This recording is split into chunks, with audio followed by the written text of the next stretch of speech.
Bonsoir à toutes et à tous. Monsieur Jean-Marc Bassager, sous-préfet de Céré, Monsieur Samuel Molly, conseiller régional, représentant Madame Carole Delga. Je dois excuser le conseil départemental. Monsieur Michel Coste, président de la communauté commune du Val-Espire et maire de Céré. Monsieur Bernard Rémidi, maire honoraire. Mesdames et messieurs les maires, les adjoints et conseillers municipaux du Haut-Val-Espire et du Val-Espire. Monsieur Francis Vanin, ancien maire de Saint-André et ancien président du pays Pyrénées-Méditerranée. Mesdames et messieurs les anciens élus de Prazomoyo-la-Preste. Monsieur Robert Barned, président des anciens combattants. Mesdames et messieurs, en vos rangs, titres et qualités. Mesdames et messieurs les présidents, bénévoles et représentants des associations pratéennes. Mesdames et messieurs les représentants des divers services publics, mesdames et messieurs, pratéennes, pratéens, chers amis, bonjour à toutes et à tous. Je dois tout d'abord excuser nos deux sénateurs qui souhaitaient venir. Monsieur Edmond Jordan, le président de l'AMF, l'Association des maires de France et des Pyrénées-Orientales, notre conseiller départemental et quelques maires de la communauté commune, ainsi que le père Dominique et monsieur Jean-Marie Caligliari, responsable des routes. On m'entend bien, oui.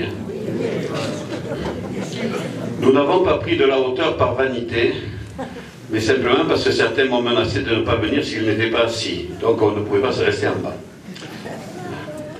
Après 3 ans d'absence, c'est avec beaucoup de plaisir que nous vous accueillons ce soir au foyer rural de Prazomoyo-la-Preste à l'occasion des vœux du maire et du conseil municipal.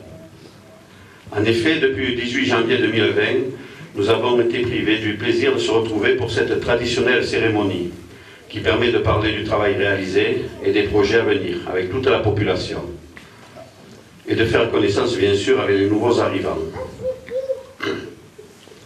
Je vous remercie donc d'avoir répondu à notre invitation et de nous témoigner ainsi votre amitié et votre confiance. Je souhaite sans plus attendre vous présenter au nom de toute l'équipe municipale nos meilleurs vœux de santé, de joie, de réussite, d'épanouissement et de solidarité pour cette nouvelle année qui s'ouvre pour vous, pour vos proches et pour tous ceux qui vous sont chers. J'ai une pensée émue et sincère pour tous ceux de notre commune qui souffrent, et ils sont nombreux, et ceux qui nous ont quittés en 2020, 2021, 2022 et ce début 2023, ainsi que pour leurs familles. Depuis le début de ce mandat, l'équipe municipale a beaucoup travaillé malgré cette crise sanitaire et économique. Nous avons lancé et réalisé beaucoup de projets. Je ne vais pas y revenir en détail, je vais vous en citer quelques-uns pour que vous puissiez répondre aux personnes qui pensent et disent que la mairie ne fait rien. Premier coup de sifflet. Il y en aura d'autres, vous inquiétez. Nous avons réalisé le centre d'interprétation et d'architecture de la Bernède pour y installer le siège du pays d'art et d'histoire transfrontalier. Ceux qui ont pris le temps de le visiter ont pu apprécier la qualité du bâtiment et surtout de l'exposition qui concerne tout notre territoire.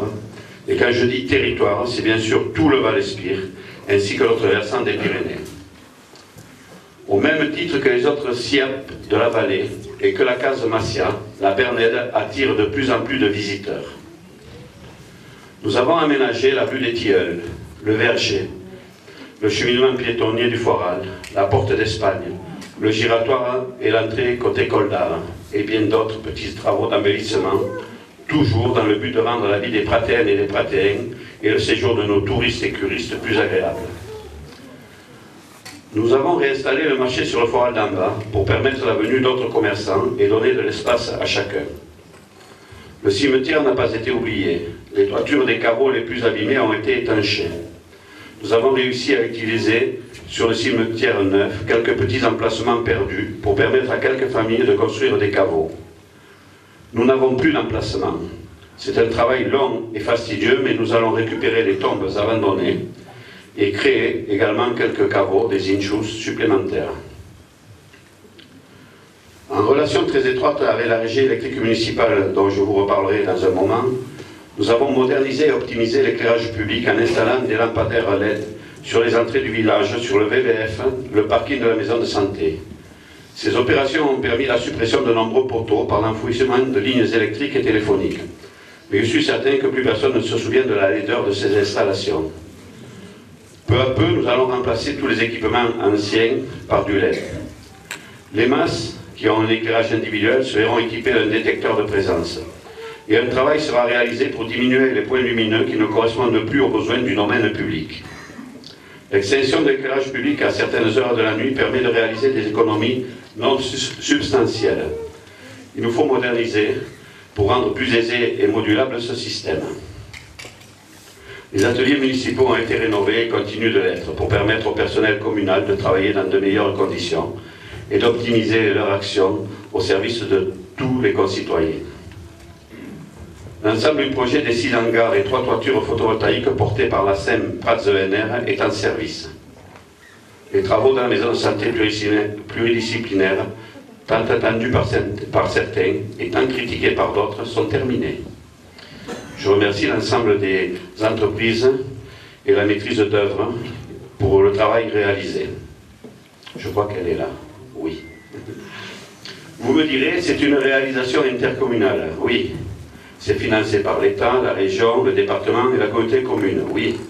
J'espère aussi que vous me direz que la commune fait de gros efforts, tout comme celle d'Arles-sur-Tech et de Saint-Laurent-de-Cerdan, mais aussi comme les 11 autres communes de l'Interco, car eux n'ont pas de maison de santé, mais les financent indirectement pour l'intérêt du territoire. Donc, un long procédé qui aujourd'hui fonctionne très bien sur Arles-sur-Tech, avec plus de 200 personnes accueillies quotidiennement pour des consultations médicales, bien sûr, mais surtout paramédicales avec les kinés, les infirmières, les orthophonistes, les pédicures, etc. Sans maison de santé pluridisciplinaire, pas d'attrait de jeunes médecins. Ceux qui prétendent le contraire peuvent venir avec moi à la fac de médecine. Ces outils doivent permettre la pérennisation de la présence médicale. Tous les professionnels qui font le choix d'intégrer nos maisons de santé pluridisciplinaires seront installés d'ici la fin du mois. Le parking permettra aussi, s'il est respecté, d'accueillir bien sûr la population qui ira à la maison de santé, mais aussi dans les commerces de proximité. Un travail sur la sécurisation de la circulation aux alentours est en cours avec l'aide du service des routes du département. Le bâtiment intercommunal du service jeunesse attenant au parking a lui aussi été rénové. Le rétable de l'église Sainte-Juste-et-Rufine a été traité et nettoyé, ainsi que l'ensemble des bancs par les services du patrimoine du conseil départemental et l'équipe municipale que je remercie. Je dois en oublier, mais mes adjoints se feront un plaisir de me le dire. Pour les travaux à venir, un gros sujet, l'entretien des routes. Tout d'abord, nous avons bien avancé sur un très long et difficile travail qui est l'intégration de nombreuses routes dans le domaine public. Je vous rappelle que la commune doit entretenir plus de 75 km de routes, avec une dotation pour moins de 15 km. Et je comprends bien que chaque route est prioritaire aux yeux des riverains. Ce travail arrive à terme pour la route de l'Asconques et du Mire, sauf pour les tronçons qui restent en suspens, ce sont les tronçons de l'ONF. Je me suis engagé, nous le ferons, de refaire la route du Mire, qui est, comme certaines autres, dans un état pitoyable. Nous le ferons dès que juridiquement nous aurons réglé le problème de statut de cette route avec l'ONF. Je ne mettrai plus de sommes considérables sur des routes qui ne nous appartiennent pas. Par contre, les travaux d'urgence vont y être réalisés. La route Ubéna-Dankoum, celle de l'usine hydroélectrique, qui est dans le domaine privé de la commune, celle de l'Abadie, celle de Saint-Sauveur, celle du Yandric, et bien d'autres seront aussi entretenues en respectant un ordre de priorité. Nous avons fait faire des devis, tout cela monte à 350 000 € et nous avons 40 000 € de dotation. La piste du col d'Ar à la Manère nécessite également de gros investissements chaque année, que nous ne pouvons pas toujours réaliser. Nous lançons un programme de rénovation énergétique des bâtiments publics, car comme vous le savez, nous avons de grosses dépenses en énergie qui ne nous permettent plus l'utilisation quotidienne de certains bâtiments. L'isolation à l'euro symbolique des canalisations de chauffage a été réalisée la semaine dernière. Un projet de réaménagement et de sécurisation de l'école est en cours d'étude.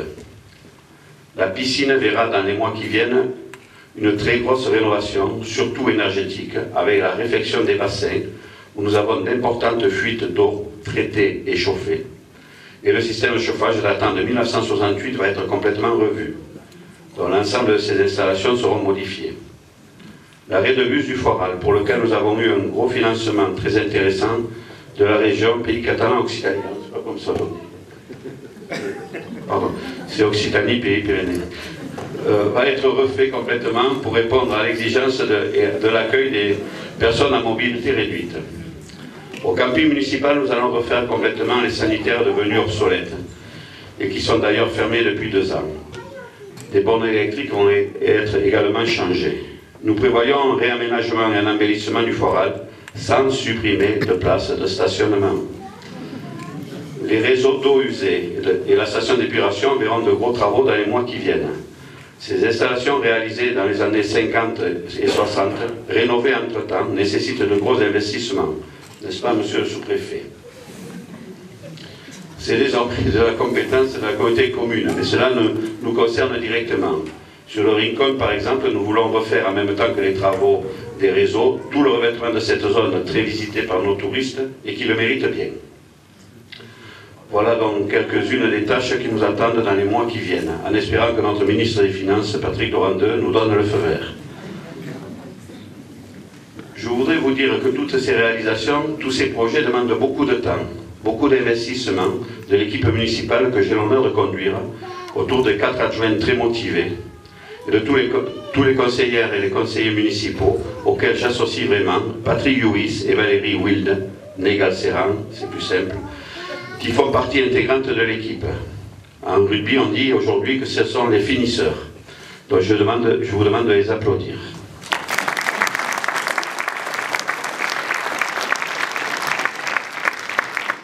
Vous dire aussi que beaucoup de ces travaux sont étudiés et réalisés en régie. Et je remercie très sincèrement l'ensemble du personnel municipal autour de Nathalie Caz et de Didier I pour leur investissement et leur dévouement quotidien à votre service. Nathalie fait comme moi. Nous sommes du même âge. Nous arrivons à la fin de notre parcours professionnel au service de la population.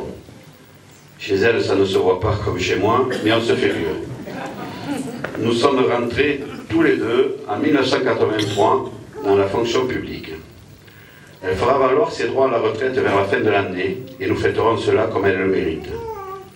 Elle a cumulé beaucoup de retard dans ses jours de repos et de congés et donc, pour lui permettre de transmettre tout son savoir sur Pras de Moyo-la-Preste, toute son expérience, tout son savoir-faire, nous avons décidé de recruter en amont, dès ce début d'année, la personne qui la remplacera. Cela nous a demandé un réaménagement des bureaux de la mairie pour leur permettre de travailler tous côte à côte. Alors, depuis ce début d'année, le bureau du maire a été repoussé dans les combles. Et si vous venez me voir, c'est au dernier étage. Prochaine étape, c'est la sortie par le toit. Donc, je vous présente donc, allez Gisèle, toi Gisèle, Gisèle Flores, que beaucoup de pratéens connaissent. Elle est la fille de Michel Casadessus et de Marie-Claude Dugnac, deux familles pratéennes très appréciées et connues.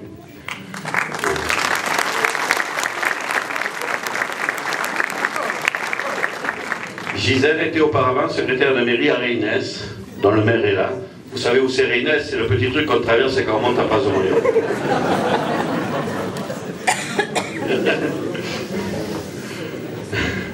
C'est une vraie valespirienne qui vit à Arles, mariée à Arthur Flores, comptable à l'EHPAD d'Arles-sur-Tech, mais plus connue en tant que musicienne du groupe Alchimiste. Merci Gisèle. Revenons à nos moutons. Pour réaliser tout cela, il faut aussi et surtout les autorisations de l'État, là ça va tomber, et les financements, dont beaucoup de soutien. Et là, on peut compter sans problème sur le conseil départemental. Madame Hermeline Malherbe est très à l'écoute des besoins des territoires ruraux. On peut compter aussi sur la région avec Samuel Molly, que je remercie d'être là, mais aussi avec tous nos représentants, Carole Delga, la présidente bien entendu, Agnès Angevine, Christophe Manas et tous les autres. Et également Peggy Caz, responsable de la maison de la région. Voilà, j'ai tout dit. Ah non. On peut compter aussi, et surtout, et vous pouvez me croire, sur ce grand monsieur, monsieur Jean-Marc Bassager, notre sous-préfet. Un sous-préfet exceptionnel, défenseur de notre territoire rural, de son territoire. Il se bat pour nous, au détriment souvent de certains services de l'État. Lui qui représente l'État, il se bat pour nos financements. Il nous sort de situations inextricables. C'est un homme de terrain. Je voulais le remercier publiquement devant vous, et ne vous inquiétez pas, il n'a jamais les chevilles qui enflent. Je peux le dire, car tous mes collègues maires ici présents le pensent aussi. Merci Jean-Marc pour tout, mais cet homme n'a pas que des qualités. Ça a été un grand joueur de foot. Alors, il m'a arrêté sur l'autoroute, le 11 novembre, avec les indépendantistes catalans. Et même s'il est venu à l'ours de Pras-de-Bouillon, l'an dernier, et mon cher Louis, il a appris la sardane à Saint-Laurent-de-Cerdam. Donc ce n'est pas que les qualités.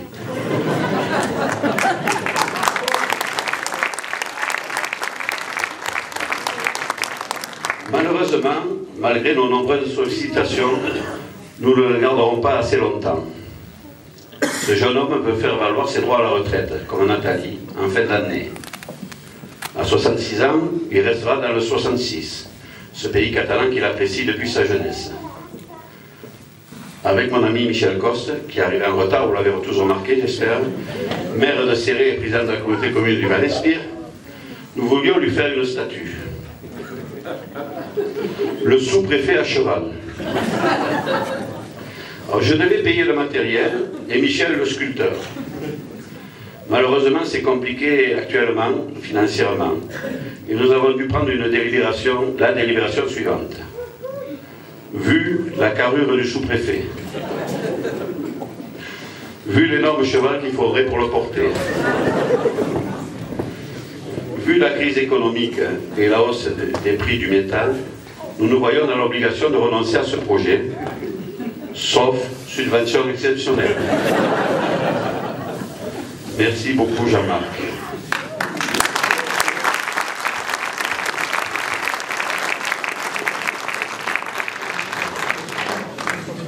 Qu'avons-nous fait aussi? En 2021, nous avons délégué l'entretien de notre usine électrique à l'EDF du DEC, spécialiste de cette maintenance. Les résultats sont probants, mais malheureusement, il ne pleut plus. Vous l'avez remarqué. L'usine est à l'arrêt complet par manque de débit dans le TEC depuis juillet 2022. Ce manque d'eau est très inquiétant pour tout notre département, pour les communes, pour les éleveurs, pour les agriculteurs, pour les particuliers, et de nombreuses décisions de restriction ont été prises depuis l'été dernier. La commission de ressources en eau, dont je fais partie au nom des maires du département, travaille à proposer des solutions pour l'avenir. Depuis que des mesures de débit ont été réalisées sur le TEC, nous n'avons jamais atteint un niveau aussi bas. Dans les mauvaises nouvelles, la régie électrique municipale, déjà impactée par diverses lois ces dernières années, qui ont mis en danger le financement de cette structure de proximité qui réalise un énorme travail pour la population de Pras-de-Bouillon-Prest, risque à nouveau d'être en difficulté. Je vais essayer d'être simple. Pour optimiser les finances et pour aider nos éleveurs à avoir des équipements à la pointe, nous avons opté pour le développement des énergies renouvelables. Jusque-là, rien de nouveau. La régie, comme EDF sur leur territoire, a une obligation d'achat sur tout ce qui est produit sur la commune. Le tarif de vente de cette électricité renouvelable a été fixé avant la crise des coûts de l'énergie et elle ne changera pas pendant 20 ans. On nous compense ce tarif à la hausse, ce qui en fait tout l'intérêt. Un décret de novembre 2022 change les règles du jeu en demandant à notre régie électrique et aux autres régies productrices, tout comme à EDF, de financer le fameux bouclier tarifaire. En soi, c'est un effort de solidarité, bien sûr, cher à tout le monde. Et moi, j'ai très peur, plus peur que d'autres. Car par expérience, cela risque d'être difficile à faire marche arrière. À ce jour, pour l'année 2022 par exemple, puisqu'il remonte jusqu'en 2021, en 2022, nous avons encaissé pour la vente de notre électricité renouvelable et pour la compensation environ 570 000 €. Et on nous demande pour la solidarité de rembourser 1 million d'euros. Cherchez l'erreur. Donc c'est une affaire à suivre de très près, car nous tenons vraiment à notre régie électrique municipale. Je vais vous parler de l'UNESCO. Pour ou contre, nous l'avons obtenu et c'est merveilleux. Cette reconnaissance mondiale des fêtes de l'ours, du Haut-Val-Espire et d'Andorre sera un atout touristique majeur tout au long de l'année. Pour cela, il va falloir travailler à des projets permettant de visiter nos 3 sites, avec des expos, des produits dérivés et pourquoi pas des menus pour accueillir les visiteurs qui ne viendront pas que durant nos fêtes. Le président de l'Association des maires de France nous a déjà réunis pour trouver, avec l'aide du conseil départemental, des financements et des moyens de communication pour que tout le territoire puisse profiter de cette opportunité. En outre, la seule obligation que nous donne l'UNESCO, c'est un rapport quinquennal pour expliquer les actions qui sont mises en place. Il n'y a aucune contrainte. Cela a été un moment historique de se rendre à Rabat, au Maroc. Et je précise, à nos frais. Je préfère le dire. Avec une délégation de Saint-Laurent-de-Cerdan et d'Arles-sur-Tech, pour être présent lors du choix du comité scientifique. Je peux vous dire que voir devant les ministres du monde entier, les ambassadeurs de l'UNESCO du monde entier, le film de nos fêtes de l'ours sur la musique de la sardane d'ours de Didier Parère a été un moment d'émotion intense. David. Ce dossier a débuté il y a plus de 10 ans par le souhait de notre ami Francis Manen, alors maire de Saint-André et président du pays Pyrénées-Méditerranée, de faire classer ces fêtes. Bernard Rémédy, Jacques Roch et René Vantour, nos prédécesseurs, lancent le projet. Et après un très gros travail de plusieurs années, nous y sommes. Je remercie bien sûr les politiques, les techniciens du pays Pyrénées-Méditerranée et du pays d'art et d'histoire transfrontalier, Christelle, les offices du tourisme, les personnes du CNRS et du ministère de la Culture, les cinéastes, mais surtout les organisateurs et les acteurs de ces fêtes de l'ours, du Haut-Val-Espire et d'Andorre, et bien sûr tous les bénévoles, car c'est grâce à cette cohésion et à votre implication que tout cela est arrivé.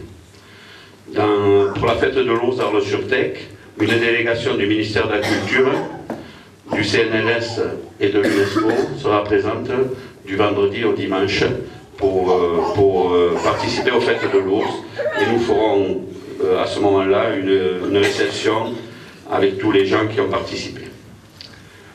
En restant sur les labels pour notre beau village, je voudrais rappeler que nous avons aussi le label des sites historiques Grimaldi de Monaco. Ce label nous apporte une notoriété et quelques aides financières par l'intermédiaire de la Fondation Albert II de Monaco. Les 9, 10, 11 juin 2023, une délégation de Place de la Presse se rendra à Monaco pour participer aux rencontres des sites historiques Grimaldi avec 6 autres communes. Nous y présenterons l'histoire, l'économie et les traditions de notre belle cité. Et d'ailleurs, la télévision du Palais viendra lors de la fête de l'ours le 19 février pour réaliser un reportage grâce déjà à la notoriété de l'UNESCO. Tenez-vous bien. Le dossier pour l'obtention de la 3e fleur est en cours. C'est aussi un atout touristique. J'ai reçu dernièrement les responsables des plus beaux villages de France qui souhaitent que nous montions le dossier pour cette reconnaissance. Cela concernera le périmètre de la ville fortifiée. C'est là aussi un travail important qui pourrait sublimer notre fréquentation touristique et celle de notre territoire. En outre, et ce n'est pas négligeable non plus, il y a un soutien financier du conseil départemental pour les villages qui obtiennent ce label. La fibre est en train de se développer sur tout le village. Et je dis bien sur tout le village. Là aussi, cela nous permettra d'attirer quelques investisseurs. Et je voudrais remercier à ce sujet la famille Casademont qui nous a octroyé le terrain pour mettre le gros poste, le NRO, gracieusement. Merci à vous. La Maison France Service se déploie sur tout le territoire de la communauté de communes. C'est un service très sollicité par nos concitoyens, par son professionnalisme et son efficacité. La gendarmerie de Pras-de-Montjoie verra bientôt son chef Ludovic Dufaux, ici présent, et que je remercie, rejoindre les rangs de celle de Céré. Mais il continuera à intervenir chez nous, car c'est le même périmètre d'intervention. Je voudrais remercier la commandante Nina Capelier, en lui souhaitant bonne fête aujourd'hui, qui a organisé sa prise de commandement de la compagnie ici, à Prats-au-Fort-la-Garde. Le capitaine Caillot était présent tout à l'heure, mais il a dû repartir sur une intervention et je l'excuse. Nous travaillons conjointement avec le colonel, la commandante, le préfet, le sous-préfet bien sûr, et la communauté commune du Val-Espire, que je remercie, pour installer en plus de l'existant, une brigade de gendarmerie itinérante sur notre communauté commune. Elle fera des permanences sur les 14 communes de la communauté des communes du Haut-Val-Espire et bien sûr ira en renfort sur les brigades en cas de besoin. Et je voulais remercier Michel Coste, avec qui nous travaillons toujours main dans la main, pour avoir accepté que cette brigade soit sur le Haut-Val-Espire. L'agence d'attractivité touristique a vu le jour après un long travail. La montée en puissance de cet outil va permettre à toute la communauté commune et au-delà de se doter de moyens de communication et d'accueil pour l'ensemble de nos communes afin d'optimiser la fréquentation sur notre Val-Espire. Nous continuerons à travailler bien sûr avec la Catalogne et là je fais confiance à Marie Costa. L'école de musique intercommunale est devenue intercommunale. Nous sommes réunis sur le vrai bassin de vie de nos deux intercommunalités pour un succès au-delà de nos espérances. Merci à tous les acteurs de cette réussite, mais d'autres services sont déjà mutualisés avec la communauté commune du Val-Espire, comme l'eau, comme l'urbanisme, comme le service SIG. Il y en aura d'autres. Notre station thermale a vécu 3 années de souffrance comme tout le monde. La fréquentation de cette année a vu un sursaut. Nous travaillons de concert afin que la presse, mais aussi les 2 autres stations navales, retrouvent un rythme de croisière. Nous avons suivi les travaux des assises du thermalisme organisées en 2022 à Amélie, et j'en remercie Marie Costa. Il y a des difficultés, mais en s'adaptant à de nouveaux fonctionnements qu'il faut inventer, le thermalisme a encore de beaux jours devant lui. Il y a beaucoup d'efforts à faire de la part de tout le monde. Et là aussi, on travaille sur le transfrontalier. Nous avons vécu une belle cérémonie le 11 novembre avec la remise de la Légion d'honneur à notre ami Joseph Bisset. Où il est Joseph? Il est là, avec Jeanne. C'est le colonel Jacques Boxeda qui lui a remis pour des faits d'armes exceptionnels durant la guerre d'Algérie. Encore une fois, Joseph, félicitations et merci d'être mon ami.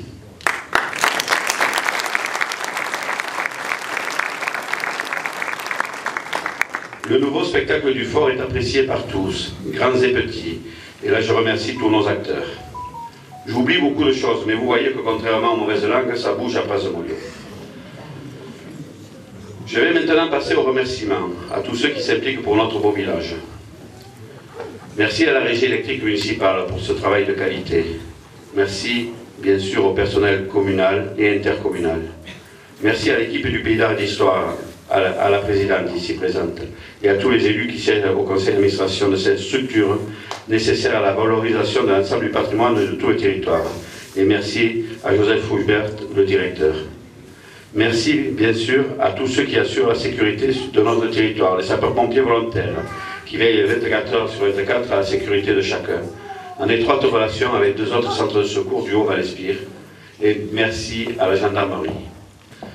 Pour bien vivre dans la ruralité, il faut ici vivre en confiance. Et cela, nous l'avons ici.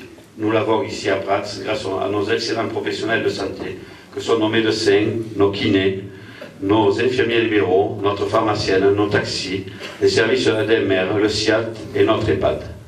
Merci à l'équipe enseignante et aux intervenants extérieurs pour leur dévouement envers nos enfants.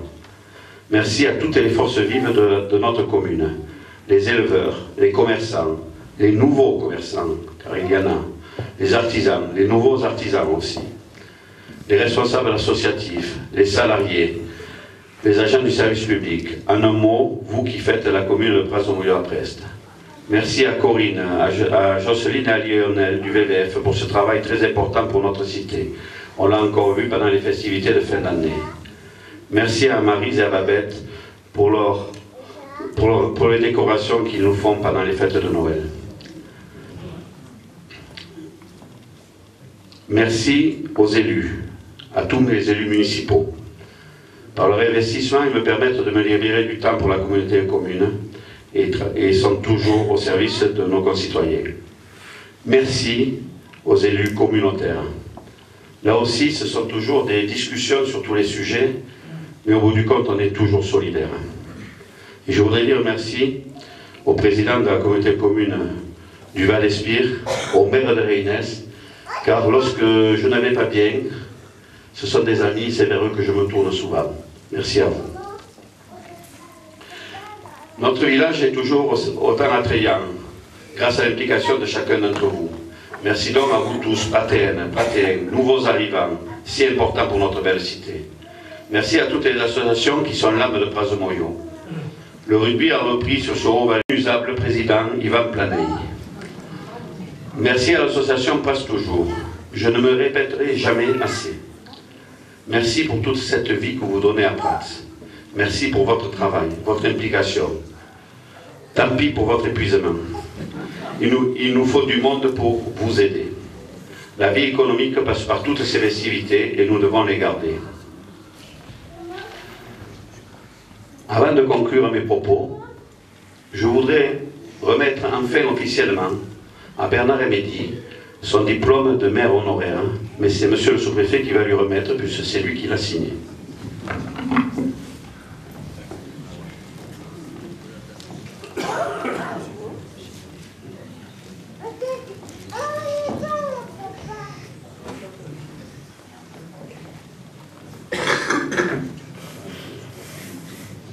Bien, cher Bernard Emedi, je suis particulièrement heureux parce que, au-delà de ce moment où on se connaît un peu, j'apprécie l'homme qu'il a été, d'abord, parce qu'il a été au reine de cette belle commune, et puis j'apprécie aussi l'homme qu'il est dans nos relations quotidiennes. Il aide le sous-préfet sur des dossiers qui ne sont pas traités en ce moment, et je vais le remercier. Donc voilà. Je vous remets donc ce diplôme de maire honoraire de la commune de Praz-Moyo. Bravo Bernard.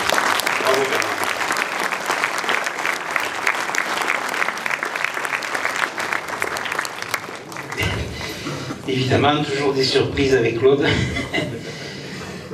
Merci d'abord à Claude, évidemment, parce que je sais que c'est lui qui l'a en tout cas demandé. Merci aux serviteurs, aux représentants de l'État, puisque c'est l'État qui l'attribue. Merci à vous tous, parce que si j'ai été maire pendant 19 ans, c'est parce que vous l'avez souhaité, vous l'avez voulu. J'espère que j'ai été un bon maire, en tout cas j'ai tout fait pour. Mais surtout, bien sûr, merci à tous ces conseillers municipaux, tous ces adjoints qui m'ont accompagné. Il y en a, j'en vois beaucoup ici. Je ne les nommerai pas parce que j'ai peur d'en oublier. J'ai une pensée pour quelques-uns qui ont disparu. C'est vrai que je suis là depuis 1995. C'est le déroulement de la vie. Et puis, vous allez me trouver peut-être un peu original, mais je voudrais remercier les conjoints d'élus, ces femmes et ces hommes qui nous supportent, qui acceptent cette vie, mais c'est valable peut-être pour les conjoints de sous-préfet aussi, qui acceptent de mange, ne m'attends pas, je rentrerai très tard, qui acceptent les soucis quotidiens, qui acceptent nos silences, parce que quand ça ne va pas, des fois, eh bien, on ne parle même pas, qui acceptent en tout cas pour Claude et pour moi notre stress et notre boulimie. J'ai perdu en n'étant plus maire 10 kilos que Claude s'est acharné à rattraper très vite. Hein. Ça prouve quand même que tout ça, ça nous travaille. Bon, je ne serai pas plus long, ce n'est pas mes vœux, c'est les vœux de monsieur le maire à qui je renouvelle, mais vous le savez tous, mon affection fraternelle.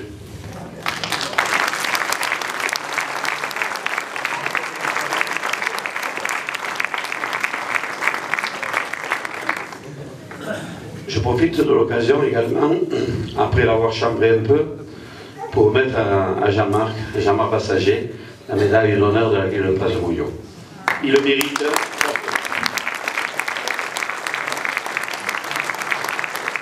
Vous verrez, il faut moins de matériel pour la fabriquer. Voilà Jean-Marc, je te remets, si je la trouve. Voilà. La médaille d'honneur de la ville de Praz-Moyo, toi qui es toujours à nos côtés. Au dos de cette médaille, il y a écrit « Ami aujourd'hui, ami pour toujours », mais en catalan, et tu vas le lire.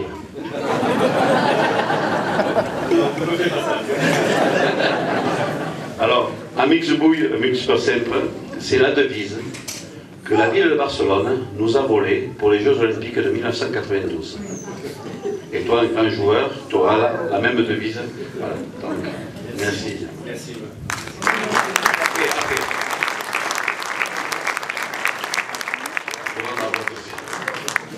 Voilà.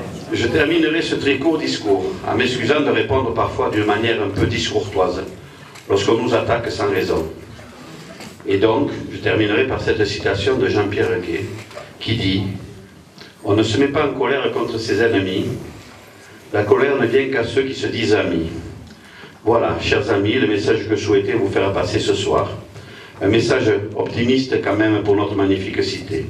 Je vous souhaite encore une fois que 2023 soit pour vous-même et vos familles une année pleine de passion, de santé, une année empreinte de fraternité, de solidarité et d'amour. Merci beaucoup.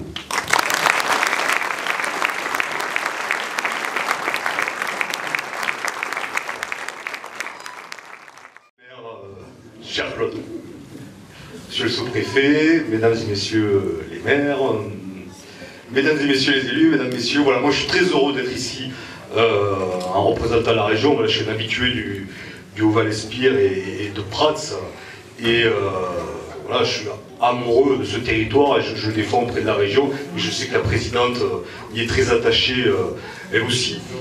Voilà, vous représentez, je pense, l'âme de la Catalogne. Et Prats de Molló, c'est vraiment à la fois le tourisme, mais qualitatif. C'est un art de vivre. On le voit grâce à tous ces cafés, tous ces restaurants, grâce à cette espèce de bonheur qui se diffuse quand on est à Prats de Molló. Mais c'est aussi au niveau de la culture, du patrimoine, une ville exemplaire, hein, que ce soit avec le pays d'art et d'histoire, que ce soit maintenant avec la fête de l'ours classée au patrimoine de l'UNESCO. Et encore, enfin, la liste est longue. J'aimerais parler aussi du développement durable, à quel point vous êtes figure de proue dans le développement durable, dans l'entretien au niveau de l'agriculture, des espaces naturels et agricoles, leur mise en valeur. Voilà. Je ne vois que des qualités et que du bonheur dans Prats de Molló. Donc je vous souhaite une très belle année et soyez heureux à Prats de Molló.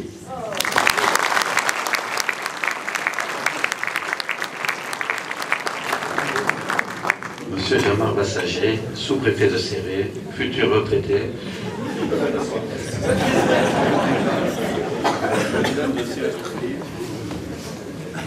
Bien, monsieur le maire, cher Claude Ferret, mais t'inquiète, le temps va venir. Mesdames, messieurs les membres du conseil municipal, madame la maire d'Amélie, cher Samuel, conseiller régional, monsieur le maire de Saint-Laurent-de-Serlan, monsieur le maire de Céré, président de la communauté de communes, monsieur le maire d'Arles-sur-Tech, monsieur le maire de Serralongue et monsieur le maire de Reynès. Je crois que j'ai oublié personne, mais j'ai vu tout à l'heure madame la maire de Lamanère. Elle était là, pardon. Ah, non, mais c'est un peu les mots. Et mon boulot, il est là. Non, mais c'est l'émotion. Et vous toutes et vous tous, bien entendu, mesdames et messieurs, je voulais bien entendu d'abord vous saluer. Je voudrais, monsieur le maire, vous remercier pour votre invitation. Je ne m'attendais pas à ce traquenard, mais sachez que je viens toujours à Prats de Molló avec beaucoup de plaisir. Je suis déjà venu plusieurs fois et chaque fois la chaleur de l'accueil ici est particulièrement remarquable. Vous me permettrez donc, après ce qu'a dit monsieur le maire, des paroles qui me touchent beaucoup, je vous le dis, d'abord de vous dire deux, trois choses. D'abord qu'il est beau comme un astre aujourd'hui. Moi je n'avais jamais vu aussi beau. Alors, le problème c'est qu'on m'a dit qu'il avait qu'un costume. Et qu'il le mettait une fois par an pour les vœux. Il ne faut pas le mettre pour la fête de l'ours, hein. C'est pas la tenue appropriée. La deuxième chose, c'est que quand un élu, quand d'autres élus aussi, commencent à appeler le sous-préfet par son prénom, il faut qu'il parte. Les technocrates parisiens commencent à penser à ce moment-là que le sous-préfet est beaucoup trop près des élus, donc il risque de perdre son objectivité et qu'il faut le déplacer. moi j'ai un peu de chance et j'arrive au bout du parcours, et donc on ne va pas me déplacer, mais je vais prendre ma retraite au 1er janvier 2024. Alors avec Claude Ferret, c'est un peu une histoire assez originale. La première fois qu'on s'est rencontrés, mesdames et messieurs, il a un peu évoqué. Le préfet de l'époque m'appelle, me dit, monsieur Passager, je venais d'arriver depuis quelques jours. Il m'appelle, il me dit, monsieur Passager, qu'est-ce que vous faites aujourd'hui? C'était, je crois que c'était le 11 novembre. 11 novembre. Moi, je dis, je suis à la résidence, monsieur le préfet. Bon, écoutez, il faudrait que vous alliez sur l'autoroute. Il y a quelques indépendantistes catalans qui bloquent l'autoroute. Quelques jours après son arrivée, c'est étonnant. Donc, je prends les gendarmes viennent me chercher et nous allons sur l'autoroute. J'arrive là-bas, il y avait effectivement beaucoup de manifestants sur l'autoroute. Et puis je vois un personnage qui sort du côté des manifestants avec une écharpe tricolore et qui s'avance vers moi. Il dit, monsieur le sous-préfet, oui, on ne se connaît pas, mais si vous avez besoin de quelqu'un pour faire la médiation, c'est moi. Je vois, je dis, mais qui vous êtes? Il dit, je suis Claude Ferret, le maire de Prat-des-Moyaux. Ah, mais je dis, ça commence bien avec lui. On est mal. Et tout au long de ma présence, on a échangé. Donc il venait me voir. Je lui disais, vous savez, si vous pouvez reculer un peu pour les camions. Et il me disait, non. Je crois que ça ne sera pas possible. Il partait, il allait l'expliquer en catalan aux autres, qui grognaient un peu quand même, parce que j'avais demandé quelque chose. Il revenait. Puis il disait, bon, d'accord, bon, vous ne voulez pas reculer, mais c'est dangereux, c'est un viaduc, est-ce que vous pouvez essayer? Non. Bon. Et ça a duré comme ça un moment. Ça a été ma première rencontre avec Claude Ferret. Ça aurait pu déboucher sur quelque chose d'un peu conflictuel entre le sous-préfet et le maire de Prat-des-Moyaux. Bah, écoutez, mesdames et messieurs, au contraire, ça a débouché sur quelque chose que je peux qualifier ce soir, mais personne, vous ne le direz à personne, d'amitié, une vraie amitié qui s'est forgée entre nous, en gardant bien entendu toujours le professionnalisme du sous-préfet dans mes relations avec la mairie de Prats. Et cette amitié, je crois qu'aujourd'hui elle est forte, et le jour où je vais arrêter et partir, j'en suis désolé, dans les Aspres,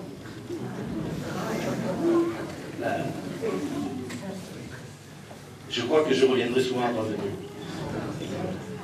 Alors ce que je voulais vous dire ce soir, tout simplement parce que c'est la soirée des vœux, je vous souhaite, mesdames et messieurs, une année 2023 qui soit bien entendu la meilleure possible, avec tout d'abord la santé. Sans la santé, nous ne sommes que peu de choses.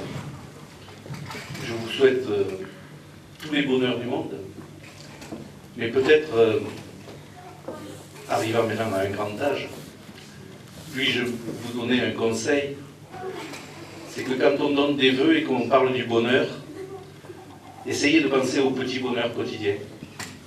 Ceux que malheureusement, souvent, on ne regarde pas, on laisse passer. Profitez-en avec vos familles, vos proches. Et je suis sûr qu'à ce moment-là, l'année 2023 sera meilleure. Surtout si nous pensons tous de façon un peu optimiste dans ces moments difficiles, que ce qui nous rassemble est plus fort que ce qui nous sépare. Et donc, un peu solennellement, je vais vous dire, vive Prat-des-Moyaux, vive la République et vive la France, et visca Catalunya.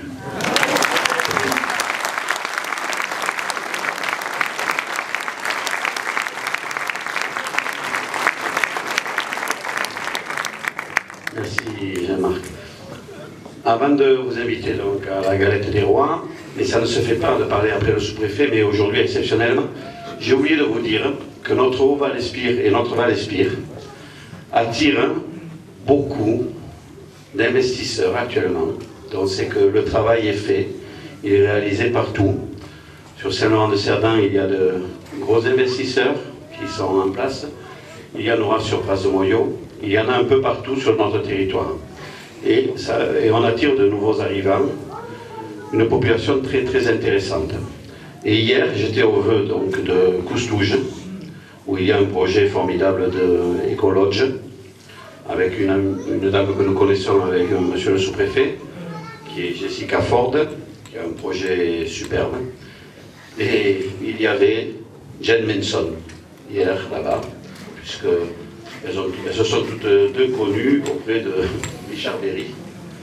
Et là, Jen Manson, qui connaît notre territoire, puisqu'elle vit en Perlade, vous souhaite, m'a chargé de vous souhaiter également une très belle année. Elle aime beaucoup Prasemoyo, elle aime beaucoup tout ce haut Valespire.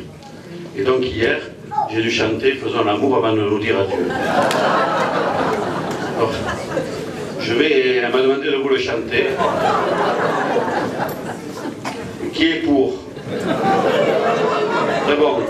Bonne galette.